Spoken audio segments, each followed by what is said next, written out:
Good morning, everybody. Welcome to today's 1 million by 1 million Roundtable for Entrepreneurs. This is part of the 1M program, which, as you know, is the first and only global virtual accelerator in the world. Our mission is to help 1 million entrepreneurs reach $1 million and beyond in annual revenue. And in support of that mission, we do these mentoring roundtables week after week after week. This is the 472nd session. We started way back in the fall of 2008. At that time, it was an experiment. 1 million by 1 million in its current format did not exist yet. But along the way, the experiment turned into something much more meaningful and much more sizable. And today, we are catering to a community of over 500,000 people, and interacting with our audience through a variety of different touch points. This event is being recorded. Every single roundtable recording is available on our YouTube channel, 1M Roundtable. You can go there and listen to them. Great learning material, by the way. If you have time to kill, maybe commute or whatever, you're stuck in traffic and so forth, you can always listen to these and learn a lot. Our Twitter handles are at 1M1M and at Romana. You can follow for very interesting, enriching content. Our hashtag for the show today is 1M1M.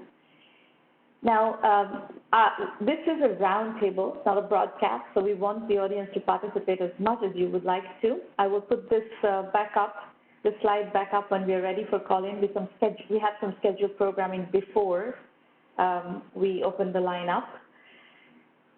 Today, we're going to start the session with a conversation with Deepak Jeevankumar, Managing Director of Dell Technologies Capital. Deepak and I met recently at a panel, and I invited him to the show. Deepak, welcome. Yeah, thank you, Shramana, for the opportunity. Great to be speaking on your roundtable here. So let's get you introduced to our audience. Tell us a bit about what your background is, as well as what is the current focus of Dell Technologies Capital. Great. So I have been with Dell Technologies Capital for 3 years. I grew up in India in a family of doctors. I'm the first non-doctor in 3 generations. I decided to become a computer engineer, worked for Sun Microsystems, then moved into the venture capital world about 10 years ago in a firm called General Catalyst Partners. And I have been in Dell Technologies Capital for 3 years. Shramana, can you hear me? I'm just having some. What is the size? Yes, we can hear you fine, Deepak. Okay, excellent. What excellent. is the size of the fund? Yes, so Dell Technologies Capital is the investment arm for Dell Technologies and all the companies under Michael Dell, including Dell, EMC, VMware, RSA, SecureWorks, Pivotal, which is now part of VMware. We invest about $100 million a year. We have been in business for about 8 years. And in 8 years, we have made about 100 investments. 40 of those have already been acquired and 5 have gone public. I mean, some of the well-known names that you are aware of, including Arista Networks, MongoDB, Nutanix, DocuSign.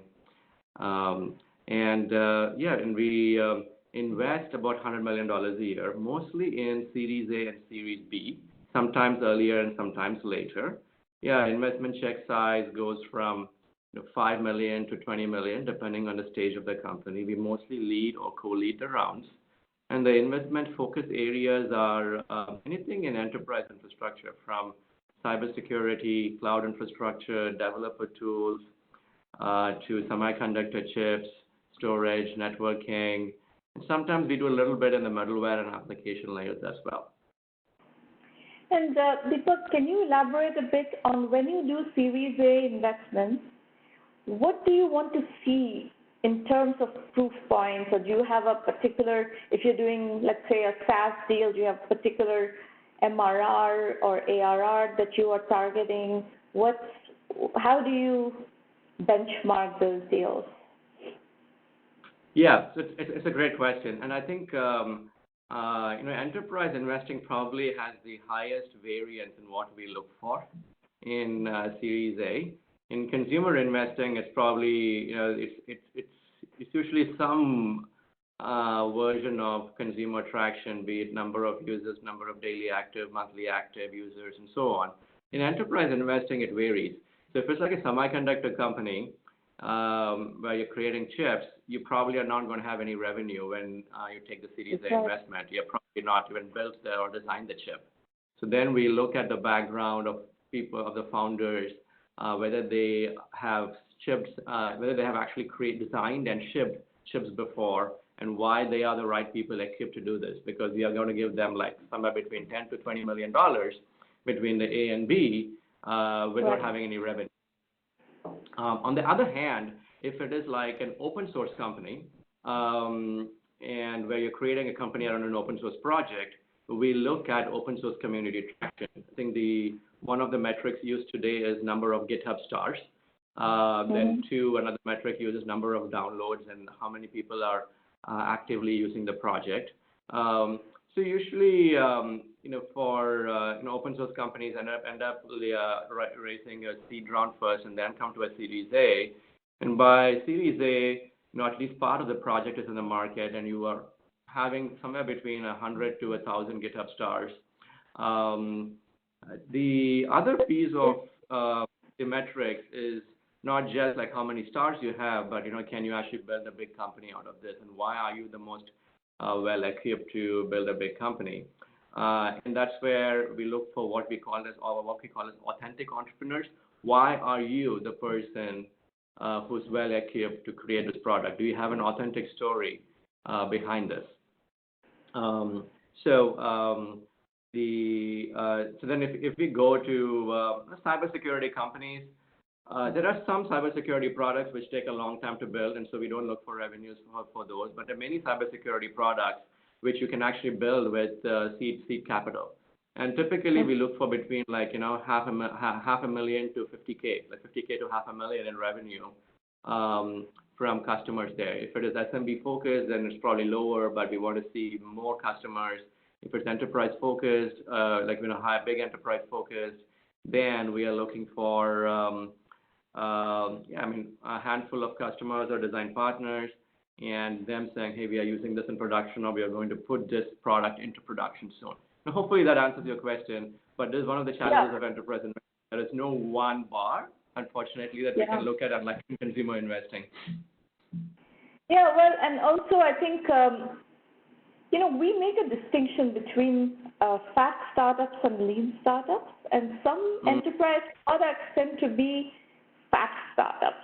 And cybersecurity is a very good example of an area where some startups tend to be fat startups, and it takes time to build the product, and the enterprise sales cycles are very long. Cybersecurity sales cycles can be months. So,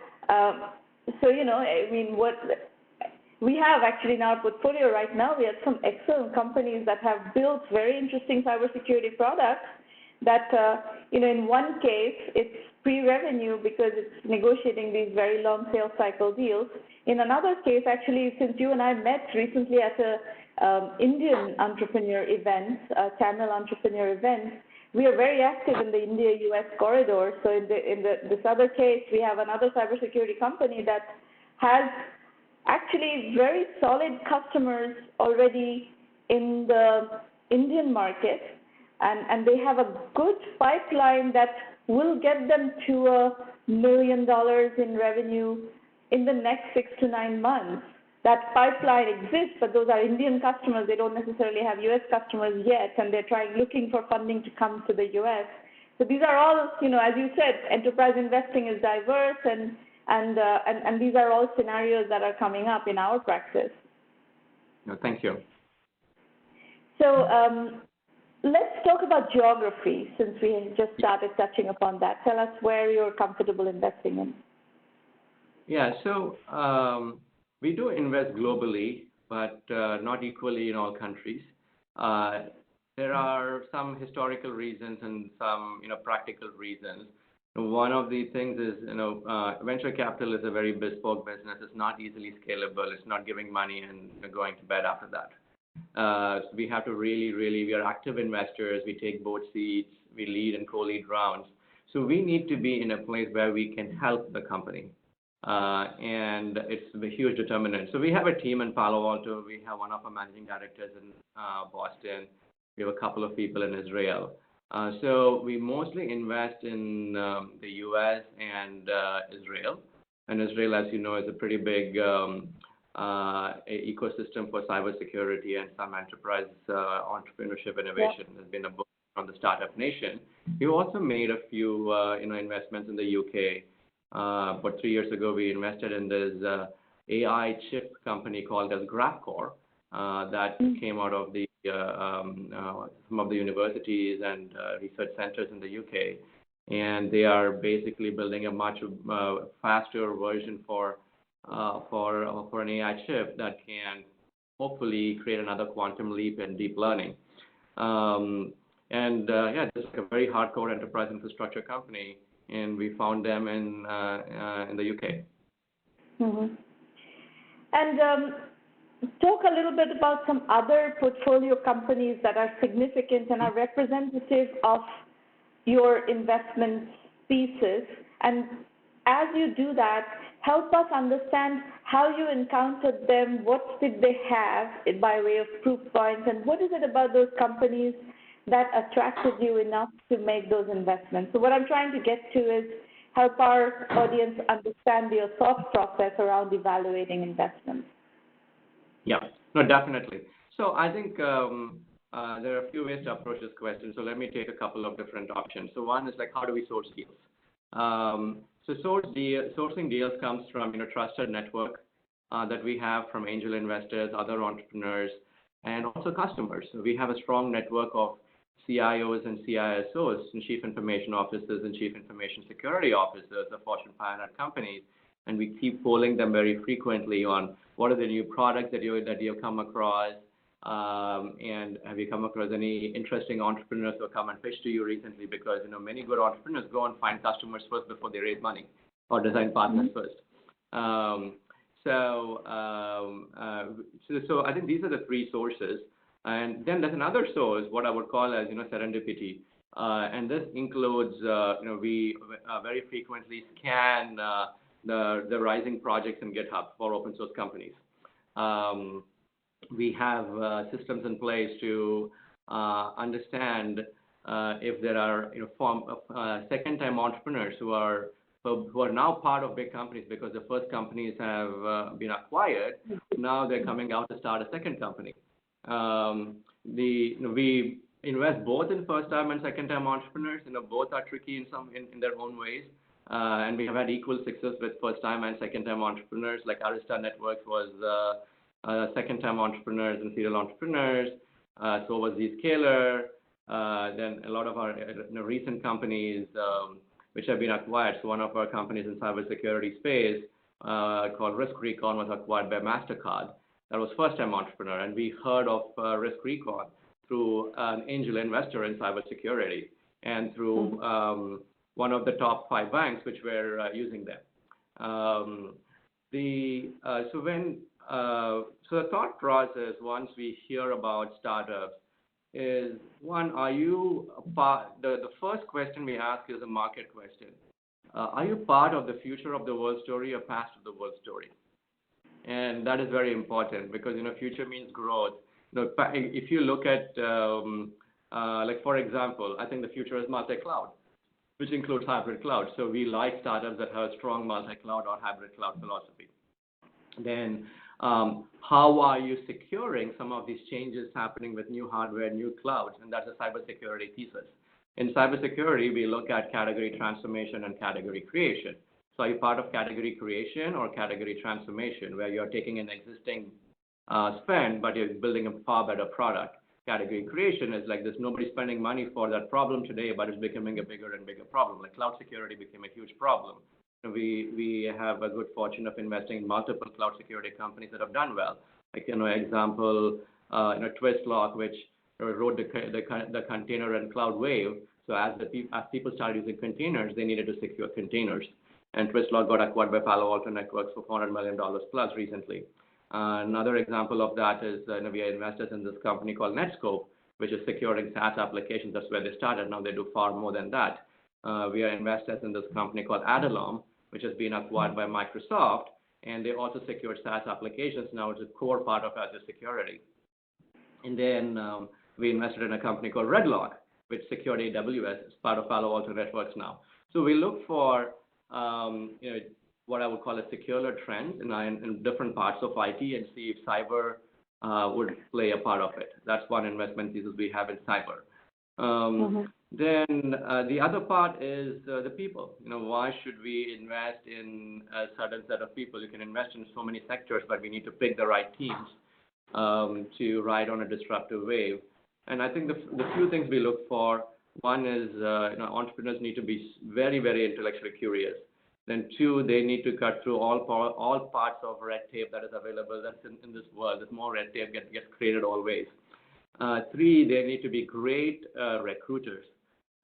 Four, they need to be very authentic. One of the hardest challenges about building a startup is scaling, but there's so many things you need to scale. You need to scale sales, you need to scale leadership, you need to scale culture, but you also need to scale authenticity. I'm a big believer in finding entrepreneurs who can scale authenticity and scale culture. So it's not sufficient for the entrepreneurs themselves to be authentic, but they should be able to recruit people who are mission-driven like them and who are as motivated and as authentic as them. And because they cannot be there closing every deal. The salespeople who work for them also need to be authentic. The second level, third level leadership under them also needs to be very authentic and very motivated. So I think great entrepreneurs can recruit well. You're recruiting investors, you're recruiting customers, you're recruiting employees and co-workers. These are some generic comments, but hopefully I answered your questions, Ramana. Actually, I have a follow-on question. You did answer the question, and it just triggers a different question in my head is, when you are doing a Series A round, how much of the team do you want to see completed? So I think there's a short-term view and a long-term view to that. The short-term view is we want to see enough of the team that can take it to the Series B. That is the short-term view.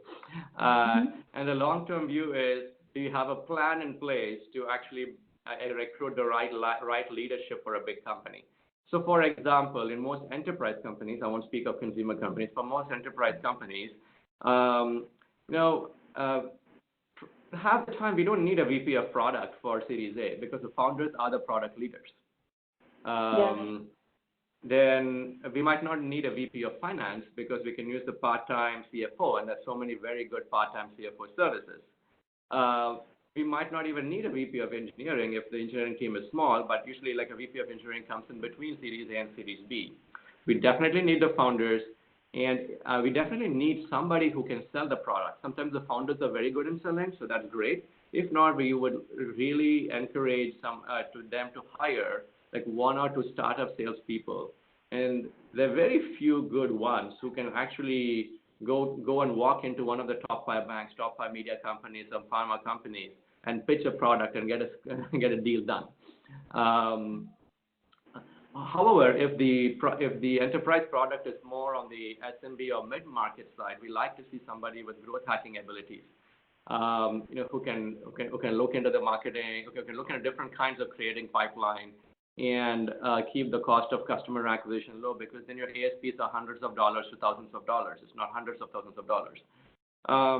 So I would say product thinking in the founders, they like to see some kind of sales or growth hacking, depending on which part of the stack you play in, whether it's mid-market or Fortune 500. Then enough number of engineers who can actually build the product. So these are bare minimum. And sometimes, some companies have achieved a lot on seed capital because now seed rounds have become $4 or $5 million in some cases. Yeah. They achieve a lot on seed capital. So in that case, we would look for, little bit of more scaling people, like, getting a VP of product or getting a VP of engineering to help scale some of the questions. And I think I think most Series A startups do not have complete teams in terms of the leadership, and I don't think it is right for us to expect it because I do believe that there's some basic skills of running, especially first-time entrepreneurs, that the founders need to learn themselves. So I am a big believer, if you're doing enterprise sales and you've never done that, if you're the founder, go close the first 2 customers yourself, and then go and hire a salesperson. Yeah, that's kind of where I am also. It's like the first 2 customers in a, let's say, a cybersecurity startup. I don't think anybody other than the founder, who's the product visionary, can actually close those deals. Mm-hmm.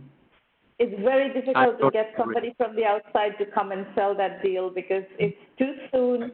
The positioning points have not been figured out yet, and only a founder who has deep enough knowledge of the product and the space and everything can position on the fly. They can have a conversation that is deep enough and be able to position on the fly on the issues. No VP of sales or no salesperson will be able to do that.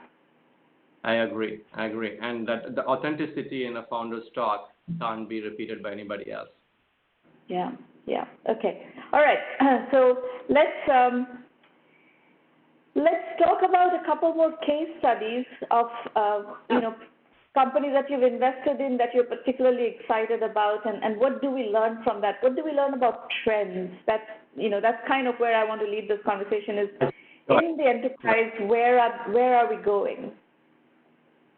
Yeah. So I think I mentioned briefly about multi-cloud and how does an enterprise customer work in a world where you have your private cloud infrastructure, AWS, Microsoft Azure, GCP.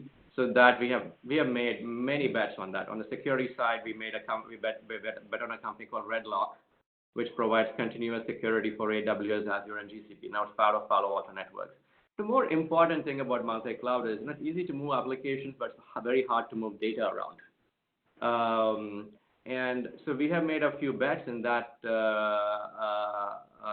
line of thinking. So one is a company called Min.io, MIN.io, and the founder is a serial entrepreneur.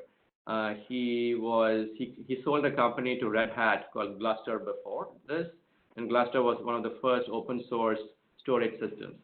And what the 2 founders, Garima and AB, are doing with Min.io is basically creating the equivalent of Amazon S3 object storage for private clouds, for IoT devices, for embedded devices, for laptops.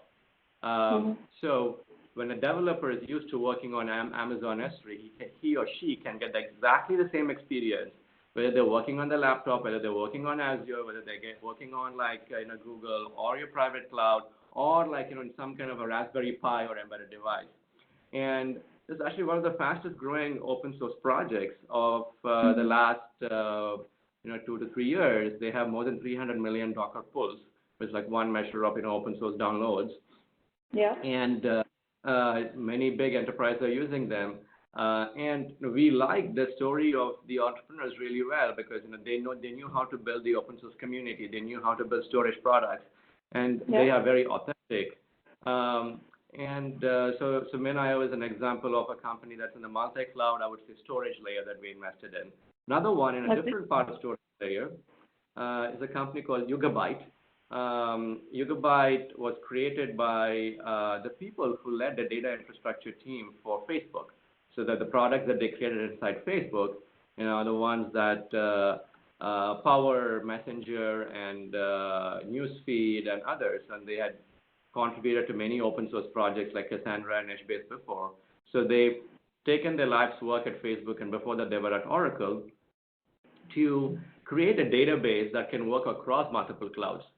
So you can run it's a PostgreSQL compliant database, so it's fully SQL compliant and ACID compliant. And you could run this database with one master in a public cloud like AWS or Azure, another master in a private cloud, and your data will be available to applications wherever they are. So another way to look at it is democratizing access to data in a multi-cloud world. So that's a pretty big theme of investing for us. Another theme of investing is we have been tracking what is happening in the container Kubernetes world quite closely, and it's as we all know, it's a very, very big trend in enterprise now. So Google created the Kubernetes project, and that created like a huge wave around Kubernetes, and many big enterprises are using Kubernetes. But now, how do you do the network and security layers on top of Kubernetes? So once you start using containers and Kubernetes, how do you make the networking and security layers as dynamic as the compute layers? And so Google had created this project called Istio, and a couple of the early contributors to Istio came out of Google and created this company called Tetrate, and we had invested in them. And they are bringing the concepts of dynamic networks and security. And the industry name for this project, for this initiative, is called Service Mesh. And they're bringing whatever Google has created in the Istio open source project and making it available in different clouds and for different enterprises. So that's another example. We are still very big believers in IoT and embedded security. One of our companies has already been acquired by Palo Alto Networks. It's a company called ZincBox. And they... Sorry, one question, just to interrupt you for 1 second. One of the themes I'm hearing quite a bit is storage. Now, what triggers in my head is how much of the channel access are you able to open up through your, relationships and your other companies within the Dell world? Yeah, so I think there are some places where we can open up. Like, for example, we had invested in a cybersecurity company called Cylance. Dell was reselling Cylance for quite a bit, and then it got acquired by BlackBerry. Then we had opened up Dell's one part of Dell has now a relationship with Netscope, and they are jointly going to market. A couple of our companies, like in the security space, RiskLens and RiskRecon, have joined go-to-market initiatives with RSA, and this is all public knowledge. So I think it's a case-by-case basis. We can help access, we can help open up access, but we also help introduce startups to customers on a case-by-case basis through our personal network and through the corporate network of Dell. So I would say there is no one template that works for every company, and there are some companies we can help more than we can help others. Sure, of course. All right. Well, that gives us an overview into what you're doing at Dell Technologies Capital. Let's switch to the entrepreneur pitch session. I understand that you're going to stay for a bit and talk to the entrepreneurs, yeah? Yes, I will be able to stay on for like another 15 to 20 minutes, and I'll be on the phone. All right, great. Thank you, Samana, for the opportunity. It was really an honor to be on your podcast. It's a pleasure. Very nice to hear your thoughts, and they make a lot of sense. So we are all learning together. Entrepreneurs, a little bit of expectation setting here. This is a safe working session. You can candidly discuss what you are struggling with, and we will try to work on those issues and advise you to our best abilities. Remember one thing though, we are going to give you candid feedback, really what we think. We're not going to try to tell you what you need, what you want to hear. We're going to tell you what you need to hear. But really, we are on your side. So remember that, and feel free to discuss authentically what is it that you want to talk about. If you disagree with the feedback you get, that's fine too. It's your venture, so you're going to do what you want to do. Shantanu Bhattacharya from Canberra, Australia, you are up first. PhonePass is the company. Shantanu? You need to unmute your line. I see that your line is muted. Yeah, I tried unmuting. Are you able to hear me now? Yes, we can hear you just fine. Please go ahead. By the way, thank you for staying up. This is a very odd time for you. Yeah, not a problem at all. I think that's part of the startup journey. Yes, it is. Yeah, I'm Shantanu Bhattacharya, and I'm one of the founders of this organization called PhonePass. And our main thing is to actually build trust using hardware biometrics, and I'll actually describe a little bit more as to what I mean by hardware biometrics. So I personally love innovation. Can you go back a slide? Just one liner. So I love innovation myself. I have been involved in many invention disclosures to the companies that I've worked for, but this is my first kind of entrepreneurial journey. Next slide, please. And our value proposition is that we actually provide hardware-based security like, strength at the price of software-based security without complicating usability. And we believe in the fact, which we have learned all along, that there are no twins in the hardware world. And what I mean by that is when you actually manufacture any device, then no two devices can be exactly the same, however accurate your assembly line is. And so what happens is, if you can really measure that difference that is actually there while manufacturing, then you can identify uniquely, all the devices that exist in the world. And we currently have our technology, which is patent pending. And we have a research team in Australia, 2 of us, a development team, which is actually not our own team, but an outsourced team in India, which does some of the development for us. And we also have an advisory team in California. Okay. Next slide, please. And now, before I get to the target customer, I just wanted to say a little more about what is the potential of this particular idea that I talked about, or the technology. So because you can identify uniquely every device, so we can therefore get into a state where we can get in accuracy of 1 in a billion or 1 in a trillion kind of stuff. And you don't need a long time to actually get that identification, because we know exactly what we want to measure in each of the electronic devices. And that's what we pretty much do. And that can completely change the authentication market. And even, for example, device fingerprinting or two-factor authentication, they do not have this kind of accuracy. They actually struggle with this kind of accuracy. And I'll talk about it a little more a little later. The target customers that Shantanu, we have actually... Shantanu, I'm going to stop you for a moment, because you've Sure. spoken already for 5 minutes and I don't understand what you do. Deepak, do you understand what he does?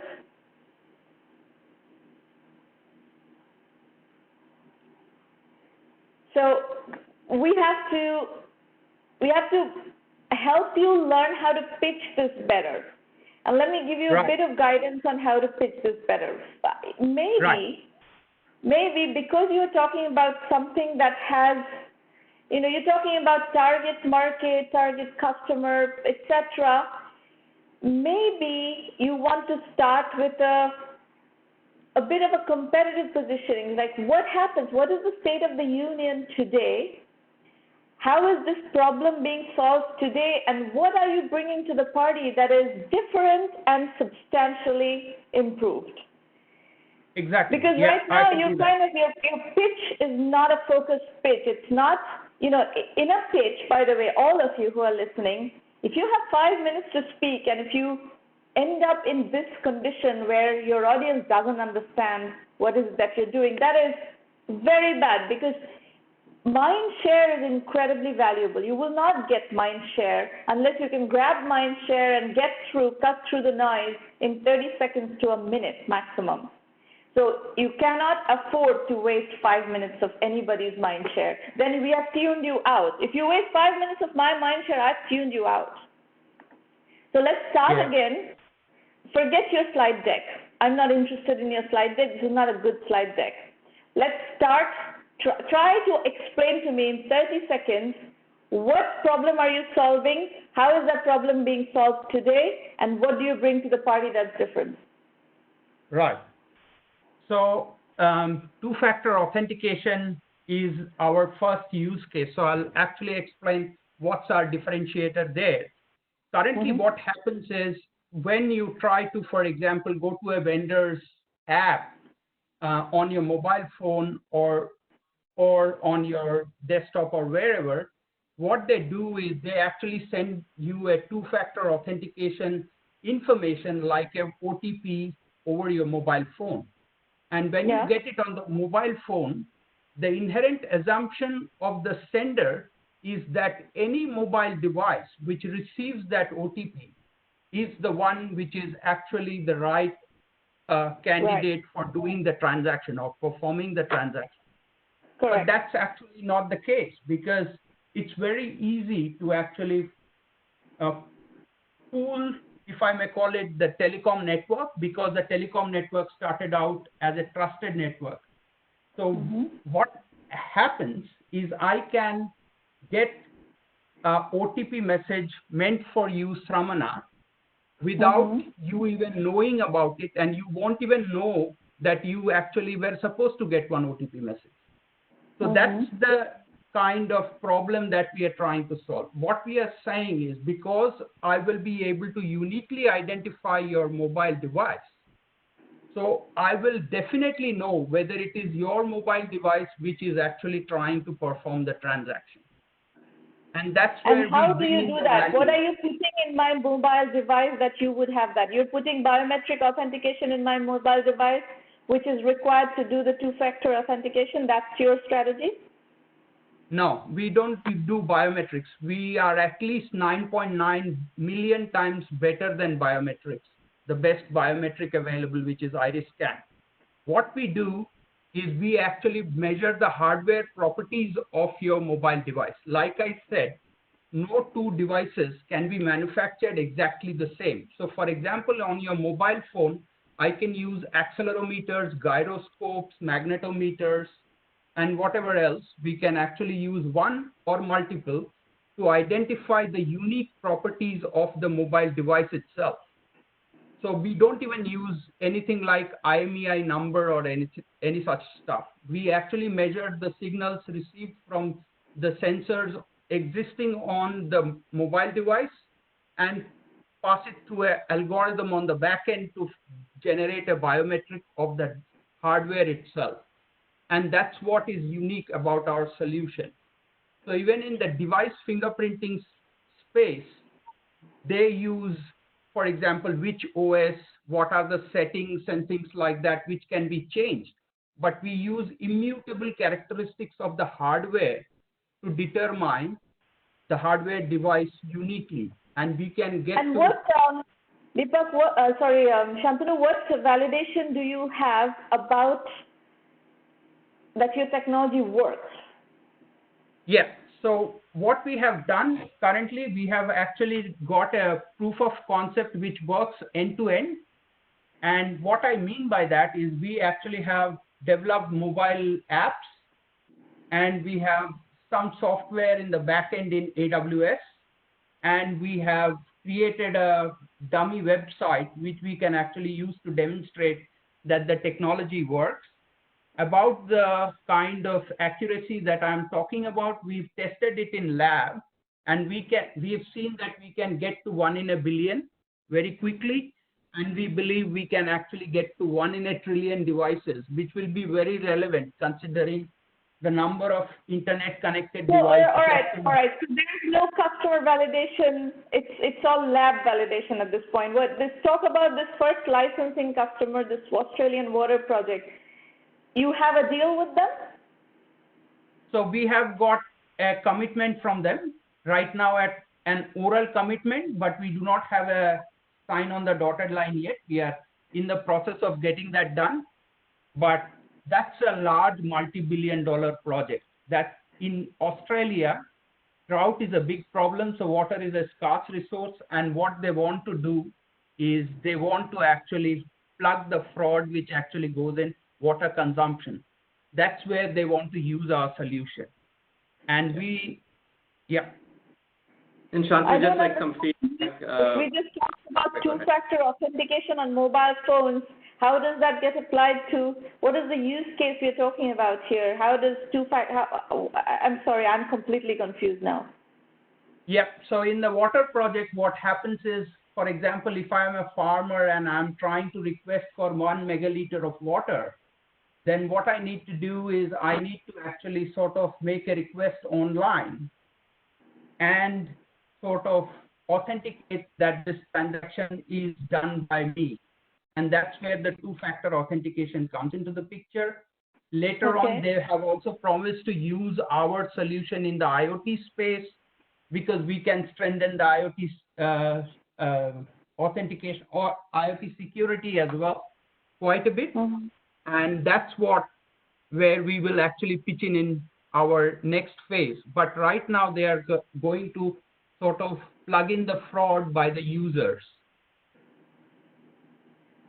Does that answer your question? Yeah, it does. Deepak, I'll let you ask some questions as well before we ask him to ask us questions. So I think I agree with your comments, Raman. I think like it should be very clear within like the first minute or so what exactly is the product is.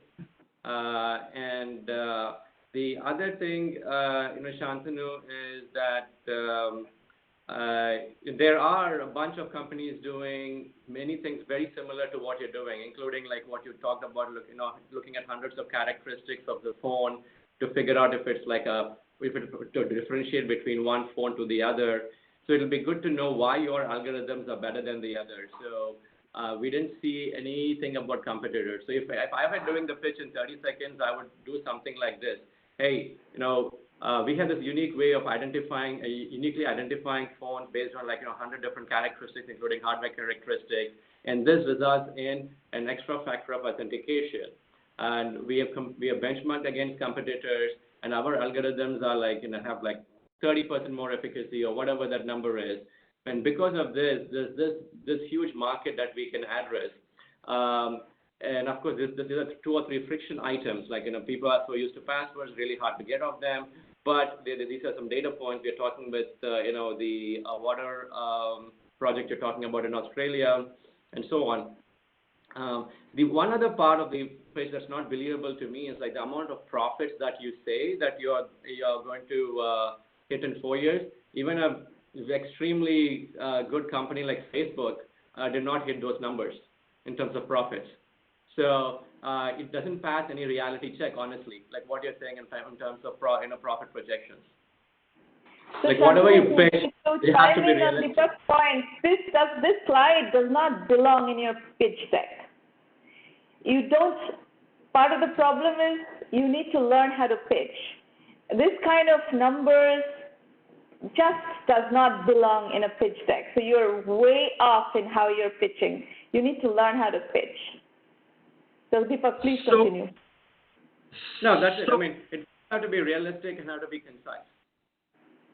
So a few things, I agree with what you're saying from your perspective, but I must say that we have done very detailed modeling, financial modeling, and these are conservative estimates of our profits, and we can share more details. We actually have a much larger pitch deck which we can share, which actually explains the competitive market in detail. So if you hit those numbers, you'll be better than Facebook or Google in a TAM that is much smaller than Facebook or Google. I'm going to leave it at that. I don't think any VC or investor in the Valley will agree with those numbers, however you model it. Not only in the Valley, no one in the world will agree with those numbers. So Shantanu, I'm sorry you have not convinced any of us, and I think your model is wrong. I can write in red ink that your model is wrong. I don't think you know how to model financial. All right. So for the moment, the way you stand, your deal is not financeable. So you're going to need to learn how to A, build a business, B, build a pitch, C, how to pitch this to investors, and blah, blah, blah. There's a tremendous amount of learning that is necessary for you to go into before this deal can even raise a little bit of money. Forget $6 million, even a pre-seed round is not raisable at this point, given where you are. Okay? You can I make listen? one point? Yes. So the water project which we have got oral commitment from is ready to, or we will be able to make around 7.2 million per annum just from that project.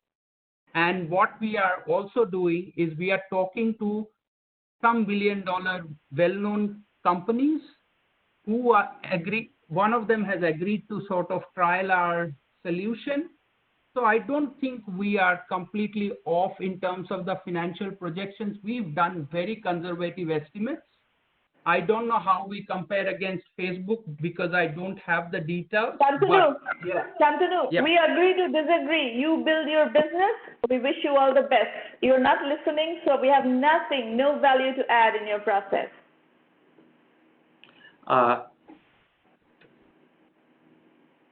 Okay? All right, we'll switch the conversation to Nickson's pitch. Hello, Samana. Hello, Nickson. How are you? I'm fine, thank you. How about you? Good. Please go ahead. So anyway, now just to introduce the company. I'm the founder of Liglo, which is a short form of Lipa Global. Lipa being a Swahili word for payments. And I'm more attracted to the tech base. I'm a tech savvy as well.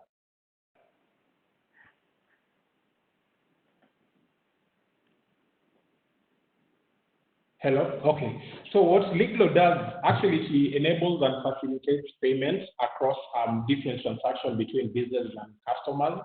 And the good thing is we are located in Kenya, where we are among the few first guys to actually come up with a solution that actually facilitates the M-Pesa. M-Pesa being the first transactional-based organization that started in Africa to enable end-to-end users transact using mobile money.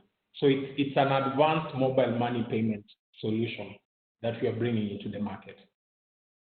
So from what we've seen, that the opportunity that we have is actually to bridge the gap between different peers that we've seen, because as you can see, what mobile money has done for people who don't have access to mobile phones, they actually left out. So you can see that the middle class and the top tiers are actually way advancing as opposed to the people who are actually down the rank. So what we've done is we've created a solution where it merges the gap. Yeah. So as you can see, M-Pesa works like the way banks does. The way it gives you a report, the report itself is only based on messages. So we make sure that the type of transaction that we are doing, we are able to at least give a very detailed report to our end users to advise them on how they can use their finances in a way that makes sense in this tough economy. As you can see from this slide, we have Fuliza, which is another app that was launched a week ago, which is basically an overdraft. In 8 days, it was able to transact 1 billion Kenyan shillings in 8 days. Then we have KCB M-Pesa. Within the first 1 month, it was able to transact 7 billion Kenyan shillings. With Tala is another mobile application that's giving loan to users. And all these guys who are receiving money through these apps, they are not able to account for each and every coin. Yeah. So Tala, with this in mind, we've seen quite debt collectors. They are rising up in this country, in the sense that people are living beyond their means of expenditure. Yeah. So you can go to the next slide. So having said that, Nickson, sorry? Let me see if I understood what you have said so far. I think the point you're trying to make is that Kenya is a very mobile finance-friendly environment. M-Pesa was a big innovation that has changed society. The whole society is very attuned to mobile finance. There are lots of different apps that have made mobile credit easy to access and so forth. That's where we are currently. That's the point you've made so far, yeah? Yes. Okay, let's go. So, having said that, we saw the global companies which are trying to penetrate the market here in Africa, and the good thing is I was among the people who launched M-Visa, which is a product of Visa in East Africa. Yeah. So the penetration of M-Visa to the market was a bit tough because it was backed on using cards and linking out to the cards. So what we saw, most of the people in Kenya who are using mobile money, which is M-Pesa, they were left without knowing how to control their finances. So what we did is we created an app that has an easy sign up, has a simple KYC for the merchants, and also merchants are able to link accounts in a simplest way they can possible. And at the same time, it was a bit tough for merchants and consumers to link in the sense that they have to use a different platform, e.g. WhatsApp, e.g. Facebook, to have a communication. Since the WhatsApp, the M-Pesa payment is strictly for paying. Yeah. Now, for the solution that we are bringing on board. Nickson, I need to stop you. I don't understand what the hell you're talking about. So go back. We just went over the point that you started with, that there's a lot of credit that people are accessing, consumers are accessing, because the mobile app and the mobile finance and mobile credit is so easily available in Kenya. What is the problem we are solving? Explain to me in one sentence, what is the problem we are solving here? So the problem that we are solving is we are bringing in an application that combines all the payment needs in one platform. For example, whatever you are seeing on your screen right now is tied to one telco, which is now M-Pesa. So what?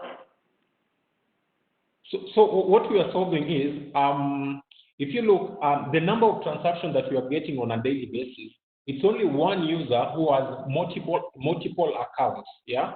Which basically means even you going through your transactions and reports, you have to go through different applications to at least get. What are we doing here? Are we trying to create an app that does mobile finance, personal mobile finance management?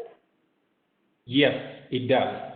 Yes. Okay. It does. You need to pitch it like that. What did I just say? I just synthesized everything you've been saying for the last 10 minutes in one 30-second sentence. So I'm going to pitch this back to you. Listen to it and see if you agree with that. And number two, if you can learn how to pitch it this way. So the point you're making is Kenya is a very fluid consumer population that has grown up on mobile finance. M-Pesa is a very successful way of life, and there are lots of different apps, mobile finance apps that do credit, that do all kinds of different mobile finance related workflow elements. And what you want to provide is an umbrella mobile finance management app that brings in all of these various apps together and helps the consumer manage all these different facets of personal finance. That's your pitch. Okay, understood. You got it? Understood. Yes, I had. All right. Okay, so let's go to where are you right now? What's the state of this business? So currently we have the app, like we've already created the app. We are testing and ensuring that all the bugs are sorted. And also we are now integrating with that third-party guides so that we are also able to ensure that we maximize on the solution that we are bringing on the table. Okay, so you don't really have any validation yet that people would be interested in adopting this app. Correct? Sorry? You don't really have any validation yet that people would use this app. You don't have users of your product. You just have the app built. You haven't launched it yet. Not yet. Not yet. We don't have users yet. Okay. So first order of business is you need to get users, and the second order of business from my point of view is to figure out what is the business model. So how do you propose to monetize this app? So how we propose to monetize it, it has quite a number of avenues that we are looking at. One, it's through the transactions. Yeah. So there's a fee, there's a percentage commission that you're getting for every transaction that we facilitate. Then second, we've brought in the element of at least trying to move guys to using the app as opposed to just paying.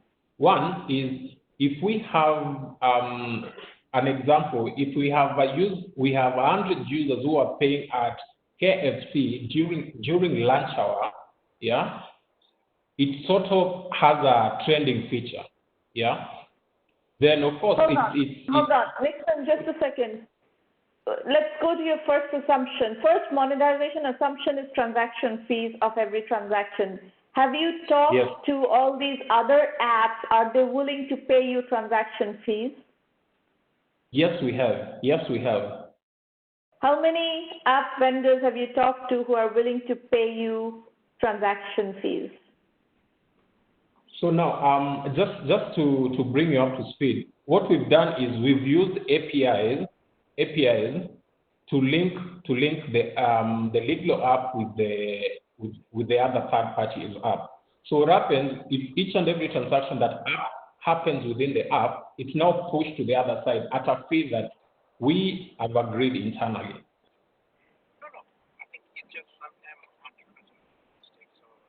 Sorry, you're cutting off. Okay, can you hear me now? So what I mean is we've acquired the APIs with the APIs of third parties, and the good thing about it, all these apps are using M-Pesa, which is the mother. Let's say it's a major outlet that we are looking at. So integrating our app with M-Pesa is flawless and it's very straightforward. So that's what we've done currently. So does the API automatically give you transaction commission? My question is how? Yes, it does.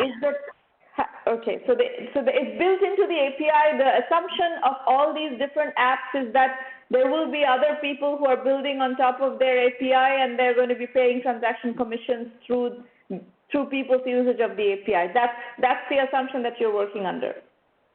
Yes. How many such apps are in the market? Similar to ours, we have 0. No. First, the umbrella app that you're building, the umbrella personal finance management app that you're building is going to be managing how many different apps underneath?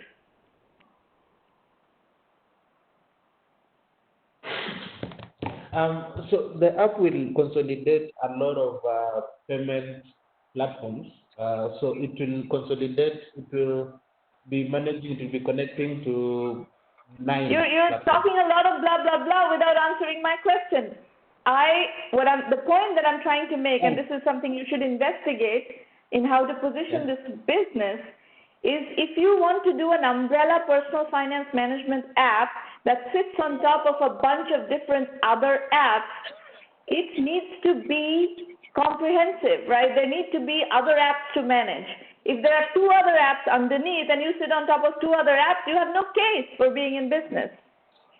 But if there are 40 other apps and there are activities in all 40 different apps, and you figure out how to manage these 40 apps and how to make the consumer's life easier, that has value proposition. Do you understand what I'm saying?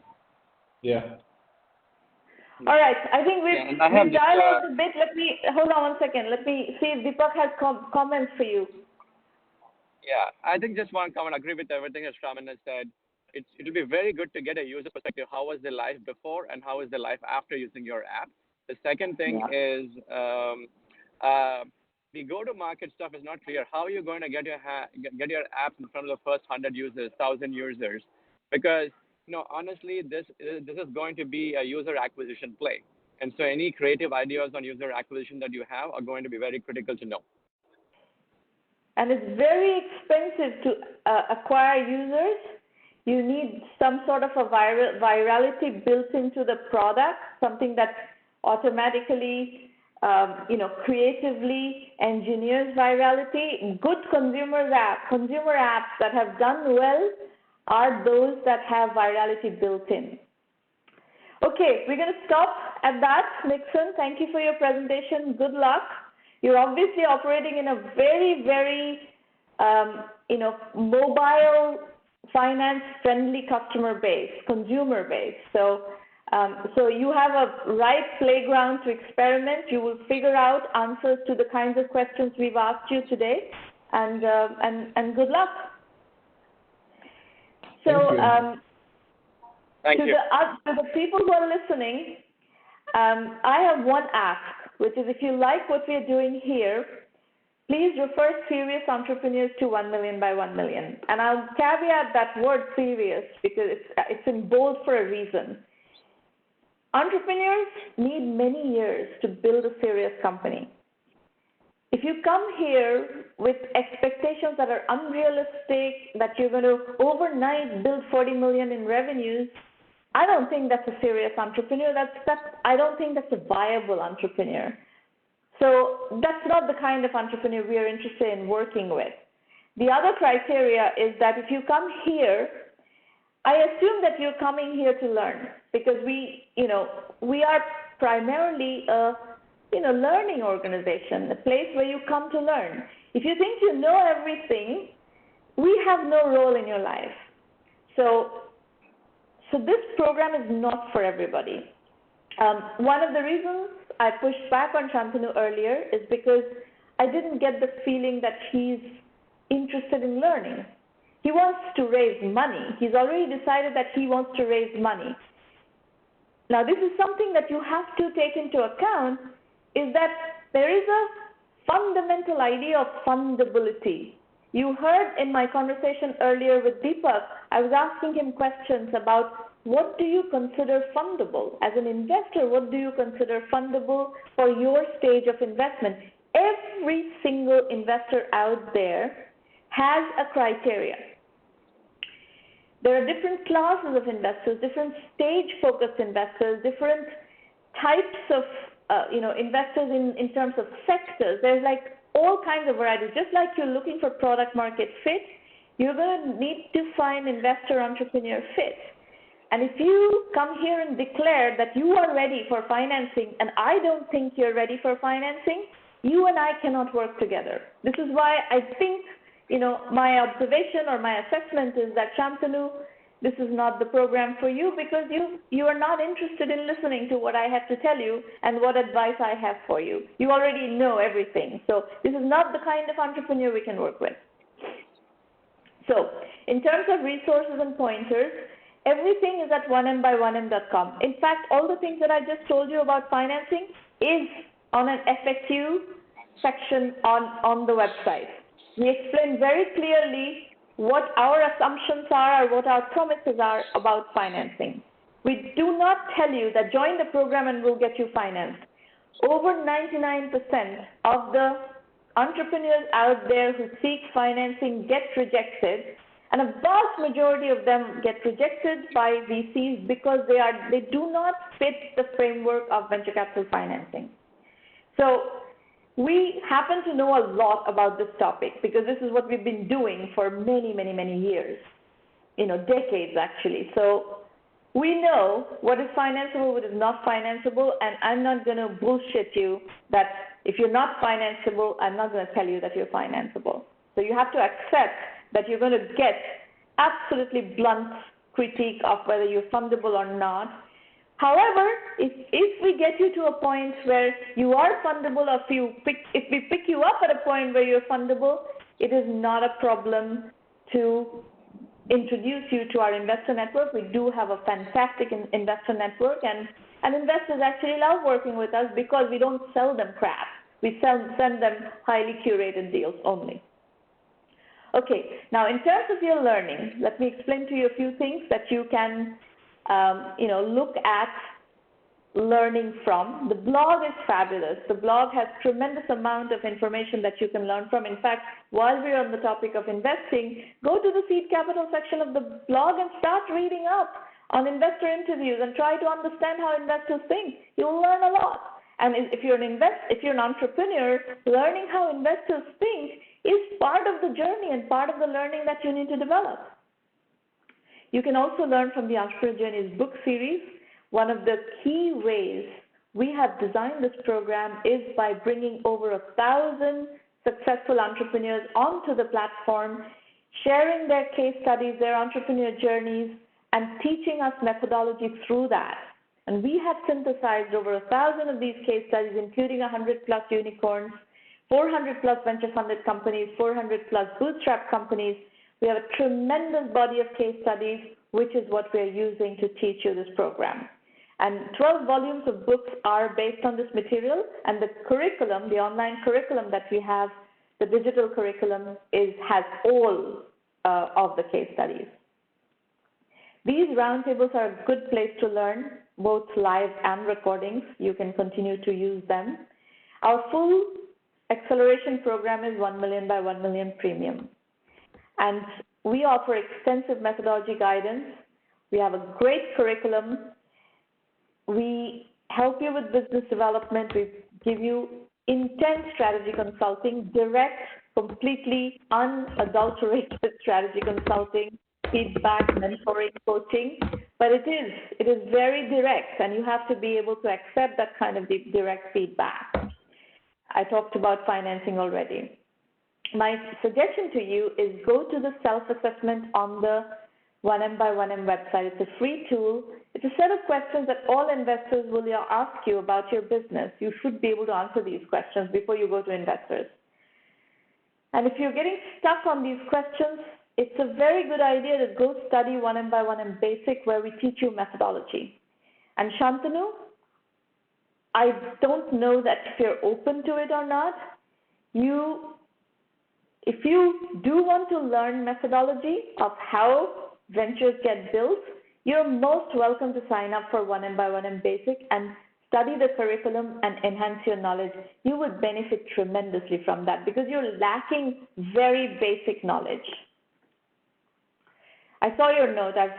You don't need to defend yourself on any of those points. If you think that you want to learn, I'm pointing you to how to learn and where to learn. So feel free to use the tools. These tools are available to everybody around the world. If you're in Timbuktu, you can use these tools, and it's completely available. So by all means, learn from them. Help yourselves.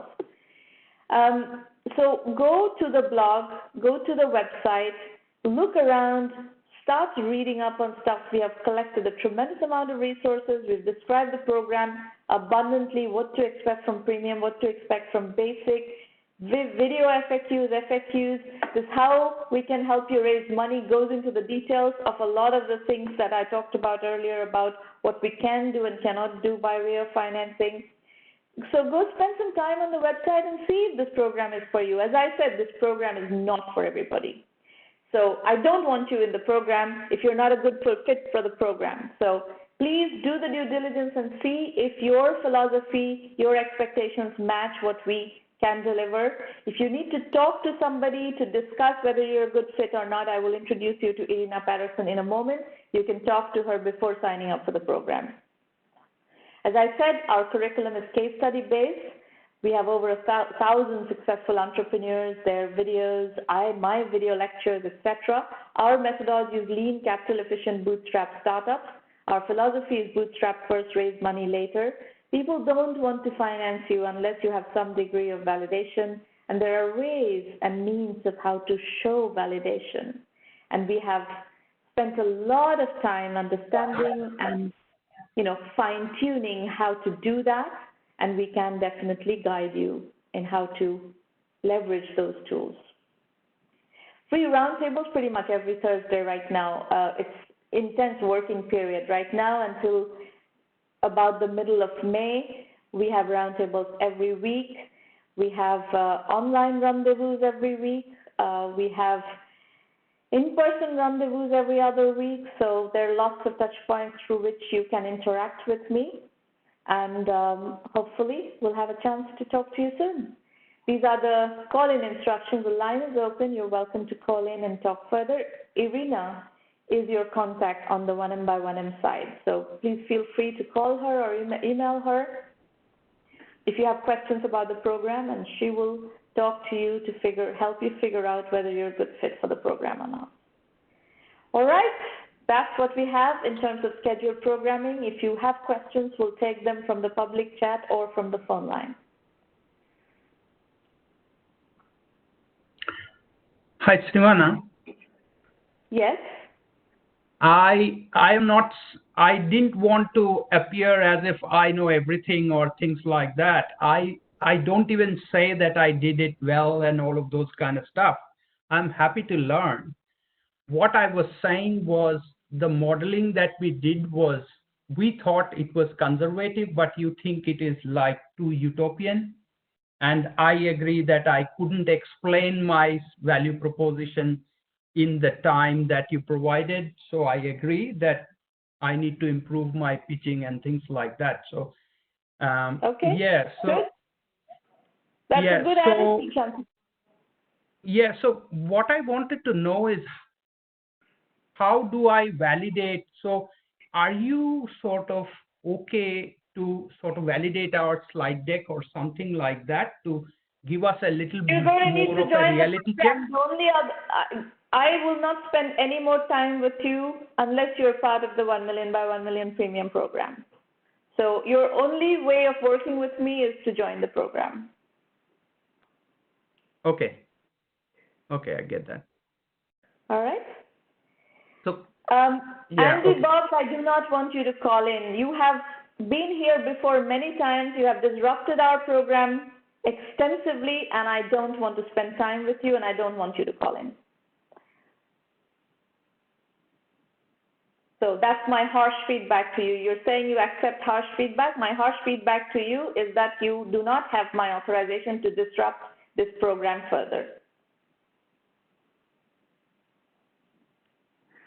So you are telling that to me, to Shantanu? No, I'm not telling that to you. There is a person called Andy Bob who is sending messages in the Q&A, and she wants to call in, and she is the one I'm giving this feedback to, not to you at all, Shantanu. Okay, thank you. You're welcome. Anybody else? Questions, comments? If you want to dial in.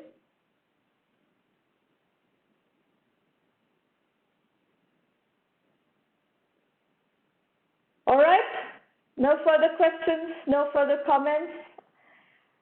We will see you back here next week, and maybe we'll see you in between at one of the online rendezvous or an in-person rendezvous next week. See you soon. Bye-bye, everybody. Thank you for coming. And Shantanu, really thank you for staying up at this very odd hour in Australia. Bye-bye. Not a problem. Thank you very much. Bye.